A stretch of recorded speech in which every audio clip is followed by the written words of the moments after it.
word lesbian kind of sounds like a species of snake, like python.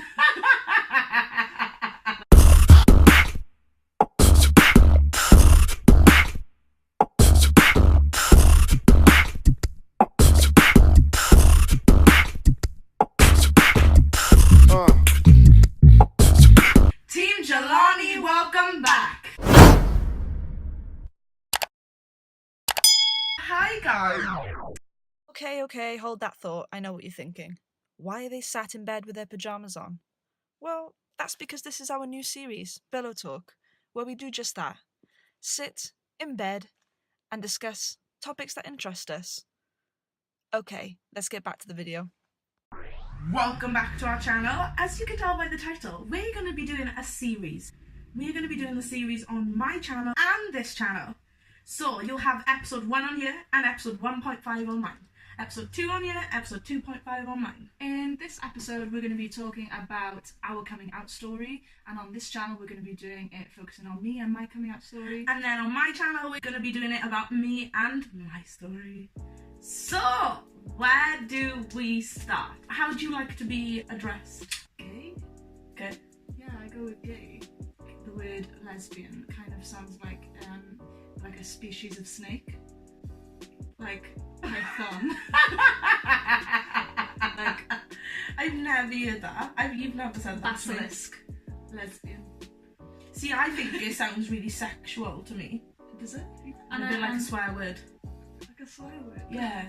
So you like to be addressed as gay. I refer to myself as gay. Okay, so when did you first realise that you were gay? I was a bit of a late bloomer, you could say, because I didn't really fully understand or know where I sat until between the ages of 18 and 20. And we had a conversation about this the other day, didn't we? Because we were saying about how, like, when you think that you know where you sit on the spectrum, then you can question yourself. Okay, so when you first come out as gay, you were, how old again, sorry? 18. 18. Yeah. So like when you were 18, you turned around to someone and said, I'm gay. Like you actually said those words. I don't think I actually said those words at that time. I just said, I said like, I am going to be dating women. Right. When did you have your first instincts? I just think there were some indicators, like when I was probably of primary school age, that I felt some type of way towards particular female role models within my life. I don't want to go into saying like who they are, because you never know. But yeah, you just feel like you want to be close to them, or you want to be in their good books or whatever. However, you know, if you're looking at it through a child's eyes. And at the time, I didn't ever relate those two things. Yeah, because obviously at that age, primary school, you don't really have like sexual feelings, do you? You have like you have like emotional, isn't it? You just want to really be loved by that person, and not in like a weird, creepy sexual way. When did you have your first proper girlfriend? 18. So you came out when you basically got your first girlfriend. Yeah, because that's what made me realise, really, is having that first experience with a female. Then you think, oh right, and the pieces kind of fit together. So then what actually made you be like, I am gay, I am not bisexual, or I am not straight? I'm saying this if I'm an interviewer. I actually know this about you. Know everything. I know everything. Your previous relationships were with men, right? Or boys, or whatever, how old you were. So did you realise through that, or like afterwards were you like, oh, that makes sense? I can look at it now in hindsight and understand it. At the time, I was extremely confused, and then I always put it down to something that was wrong with me. And it was like an intimacy issue, and I had this push and pull as well, where I would be like really keen one minute to like go out with people and be talking and all of that type of thing, and then the next minute it would be like I use the word shame, and all I would want to do is literally push that person as far away as I possibly could. Like, yeah, they call it like intimacy issues, don't they? Yeah. Like, and lots of people have it, and it doesn't always mean for everybody that they're gay or whatever. It doesn't always come down to people's... Because it can stem from, like, intimacy issues in general. Yeah, Can stem like from commitment issues and all types of things. Yeah, like childhood, how you were brought up, traumas. It can obviously stem from a load of things. So obviously, when you're in that type of situation, you don't initially connect it to being gay. No, like I didn't realise at the time the real reason behind it, and I can now look back with experience and with maturity and age and think, all right, that's what that was. And it clicked into place then really when I did have like same-sex experiences as an 18 plus human. That it just made me realise, because those things then weren't happening. Yeah. Like when you're in a relationship, like looking back, for some some for some for some gay women, they can have like really negative feelings about being in a relationship with men, and they could talk about their experimental phase or their phase when they were like doing what they felt they needed to do, aka being with a man, and they can look on that so negatively. But actually, like, it wasn't awful. Looking back, it was all down to that friendship. It was, and we also had the conversations of the other day where we said, which inspires this series, by the way, because we often like sit in bed and talk. Yeah.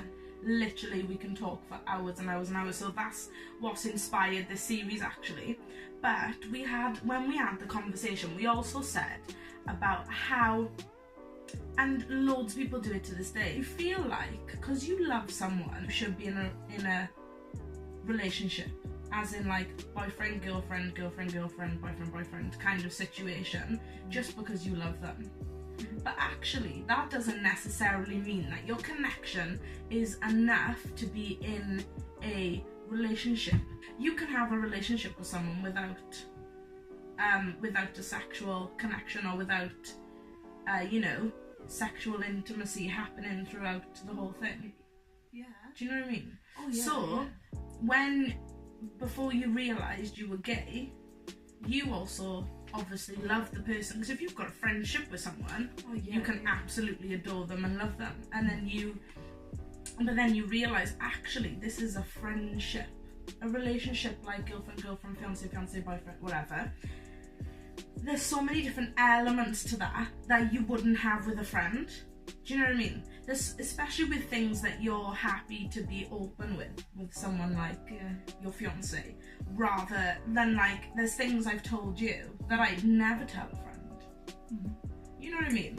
Or there's things that we've experienced together that I wouldn't want to experience with a friend. I'm able to form emotional connections to men and to males, whereas I know like that's not the same for everybody. And just because you dislike men or wherever, or you've had like a traumatic past or anything like that, doesn't necessarily mean that you can't obviously be straight and have a boyfriend. Yeah, and that's where it gets so confusing, doesn't it? Because when you get to the stage where you think grey areas, like for me, I don't mind saying, like, after the point where I had this epiphany, like, oh yes, I am gay, like there were periods where I thought, oh, am I bisexual? And I actually for a period of time went back to talking to men, and mind you, it only lasted probably for about 20 minutes before I thought, oh yeah, no, this isn't for me. Like, but you do have those things, and part of that probably is to do with like conditioning. Like when you're a child, everything like it's heteronormative, isn't society. it? People fear being in a relationship with the right sex because they fear not being looked at in the right way in society, because they feel like the right way to live is to conform. I can't understand how someone can think or feel like they have to conform to society. You're never going to be happy if you live like that. Yeah, oh my god. Yeah, of course they do. And that's obviously fine if that's what you decide, because it's up to you what you do, but I literally cannot understand that. And I think it's important to mention as well that some people, we're very lucky because I did have a family that did accept me. They still exist. At the time when I came out. Alright. Okay, not saying I did and now I don't. But like at that time, I had a family that did accept me. Absolutely. Whereas other people don't have that luxury, and they may have people that. And will that's where literally we turn are for very lucky. Yeah, exactly. Because I've got a family that's completely understanding of what we've got and what I am, and you as well. And you know, your family are great with the both of us, and vice versa. And we've got amazing friends, and you know, we are very, very lucky. But we know we're lucky, and we are often have a conversation about that. How lucky we are. It doesn't matter how many people accept you for who you are. Just make sure that you're around people who bloody accept you for who you are. If you're around people who don't accept you for who you are, fat, skinny, black, white, mixed, Mexican, gay, straight, bisexual, you know, there's so many, you know, transgender, whatever. If you've got people around you who don't accept you for you, why are they around you? You have to consider that people who watch this, they may be in a situation where they have no choice but to pretend, or have no choice but to not come out because it's their safety issue. But what you need to know is that actually LGBT as a community is a community, and it's also a family. So there's so many people who go through the patch of their family not understanding and not wanting to be there for them. You can build a family. Family isn't always blood. But if it's a safety issue, then you know, to wait for your time. I'm not saying be in Yeah, the closet, like oh my god, if you're like 12, like, and you don't think it's the right time, then it's up to you. Like, everything is up to you, but always try to be your happier self. But we also know that that's not always the case. It's not always an option, is it? But then it's about waiting for the right time. Or, you know, unfortunately, it is the reality that some people have to live a certain way in certain environments to remain safe, and then other times that they can be themselves. But the most important thing is to not completely closet your entire self. Because happiness is key. Anyway, back to you. Back to me. Because this is about you, but it's about us. But you. We were gonna bring it back to me. Swing it back. Bring it back. Bring it back. Bring it back to me. How did you come out? Who did you come out to? What did you say? How do you feel? 5, 6, 7, 8, go. Came out to, at the time, friends. Oh, so you came out to friends first? Yeah. It's just easier to drop it in conversation than it is with... like over an Nando's. What did you say to that? You don't remember, you just dropped it like it's hot. Just absolutely dropped it like a hot potato. They responded like I knew. Really, I hate that response. Like, I expected like balloons. Party poppers. Yeah, nothing. And then I told my mother over text. Over text? Yeah. Well, I'm slightly criticising you, but I didn't even come out. Yeah, we'll get on to that. But I said something like, I'm not going to be dating men anymore. I'm going to be dating women. Something like that. Never said the word I am gay, but I said this is what I'm going to be doing from now on. Got so nervous, and I had the sweats and the shakes, and I was like, oh my god, and I couldn't stop checking my phone, and I was thinking, what have I done? I didn't get a response back. I had a telephone call, my heart stopped. I answered the phone like, hello? And then it was like something along the lines of, oh, put the kettle on, I'm nearly home, or like put the pizza in the oven, something stupid like that, like completely unrelated to my text. And that's my awkward mother's way of saying, I've read your text, don't really know how to respond, not gonna respond, but by me phoning you about it's something else, you know it's okay, you know I've read it. Yeah. So I was like, okay then, and then it was just so shifty then when she got home, like I was so sheepish. Yeah. But it was like never really mentioned. And did you ever come up to your grandmother? I just said something like, hi grandma, I've got a girlfriend now, just so you know. And that was my text as well. And then she was like, okay. Oh, tell the story about coming up to your brother, that's funny.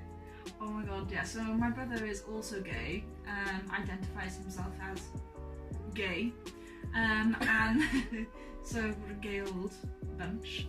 And my that's so weird. I feel like it's like what I did with Chloe the other day. hello.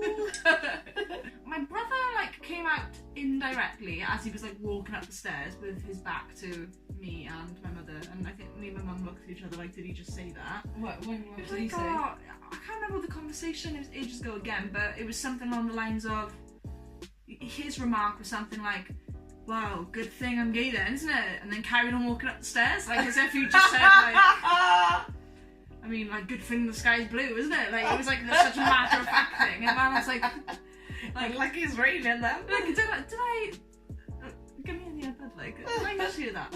And so then I went into my bedroom, and my bedroom was like next door, and it's basically a partition wall, you can hear everything, and just being the awkward little family that we were, I texted my brother. Like you are, you mean? I texted my brother, and I was like, did I just hear that correct? Did I just hear that one thing? Did I just hear that correctly? And then he was like, yeah. And I was like, oh right, so you're gay, yeah. And I went, oh yeah, that's cool, cause me too. And he was like, yeah, no. And I was like, oh great. Well, when we had this conversation when we went out with him the other day, we went to Swansea Pride, which was amazing by the way. We hung out with your brother and Michael, didn't we? Anyway, her brother was telling us the story and I was back, because I'd heard the story from your point of view. And then when I heard it from his point of view, I was dying. What did he say? He said, he basically had the similar response to you as what your friends did to you. They were like, oh right, okay, but actually you wanted party poppers and banners and everything. Yeah. Woohoo, you're gay. And he said he wanted that reaction with him being gay, and he was like, good, I can't even bloody have my moment to being gay. I have to funny, jump on the horse as well. So it was Jump really on funny. That's really cruel, jumping on a horse. Let's jump on the bandwagon. Alright. Well, we really hope you enjoyed this segment. Don't forget to like, subscribe, and leave a comment below. And go over to my bloody channel right now and watch part 2 of our coming out story. All 180 odd of you, if you haven't subscribed to her channel, you need to head over there and subscribe now. There's lots of content on there, including videos of us, so you get double the action. So, what's going to be our next one, Ebony, on this channel? We're going to be having a discussion about being interracial in the UK. Interracial couple in the UK. No, on this channel, on my channel. Yes, part 1 on our channel. Part 2 on mine. Yeah, per discussion. Part 1 and part 2. Glad we got that in the end. Bye guys, see you next time.